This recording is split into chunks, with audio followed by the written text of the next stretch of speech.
মই প্ৰথমতেতো সকলোকে ভোগালী বিহুৰ লগ জনাইছোঁ আৰু এই ভোগালী বিহুৰ সময়তে আমি গোৱালিয়ৰৰ পৰা আহি ডিব্ৰুগড়ত উপস্থিত হৈছোঁহি। চেলেঞ্জ আছিলে, ভাৰতৰ প্ৰায় গোটেইকেইখন ৰাজ্যই তাত উপস্থিত আছিল আৰু তেওঁলোকৰ পৰিৱেশন আছিলে আৰু তাৰ লগতে আমাৰো পৰিৱেশন আছিলে। চেলেঞ্জিং মানে আমাৰ নিজৰ যিটো বিষয়বস্তু সেইটো উপস্থাপন কৰাটো চেলেঞ্জিং আছিলে। সকলো টিমে, সকলো ৰাজ্যৰ টিমে বৰ ধুনীয়াকৈ নিজৰ নিজৰ বিষয়বোৰ উপস্থাপন কৰিছিল। গতিকে এটা টাফ আৰু চেলেঞ্জিঙে আছিলে আৰু লগতে বহুতে শিকিব পৰা এখন প্লেটফৰ্ম আছিল যে ছাত্ৰ ছাত্ৰীয়ে বহুত কিবা কিবি শিকি আহিব পাৰিছে তাৰ পৰা।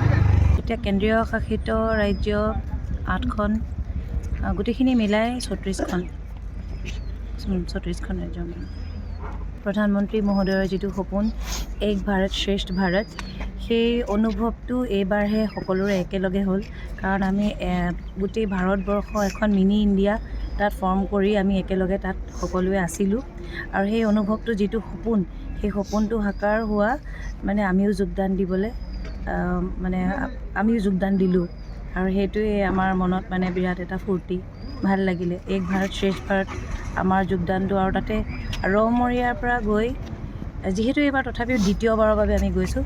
2019 চনত সেইখিনি বেলেগ ছাত্ৰ ছাত্ৰী আছিলে যেতিয়া আমি ৰাষ্ট্ৰীয় শ্ৰেষ্ঠতাও পাইছিলোঁ, আৰু এইবাৰ আমি দ্বিতীয়বাৰৰ কাৰণে আমাৰ এই ভিতৰৰ ৰমৰীয়া অঞ্চলৰ ছাত্ৰীসকল গৈ যে গোৱালিয়ৰত গোটেই ভাৰতবৰ্ষৰ লগতে মিলে যে এটা অনুষ্ঠানত অংশগ্ৰহণ কৰি এটা সুন্দৰ বিষয় উপস্থাপন কৰি আহিব পাৰিলে, তাৰ বাবে আমি ঈশ্বৰকো ধন্যবাদ জ্ঞাপন কৰিছোঁ।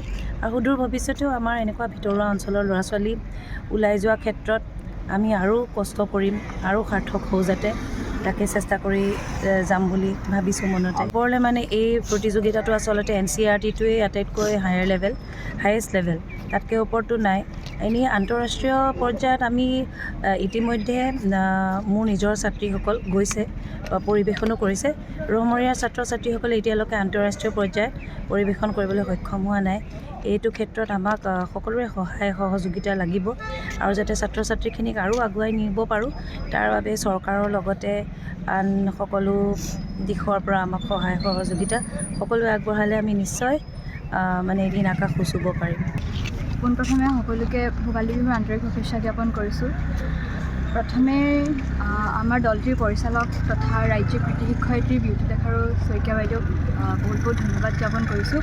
আমাক ৰমৰীয়াৰ পৰা গোৱালিয়ৰত অনুষ্ঠান পৰিৱেশন কৰি যিটো সুফল দেখুৱালে, তাৰ বাবে বাইদেউ নথকা হ'লে আমাৰ ইমানখিনি নহ'ল হয়।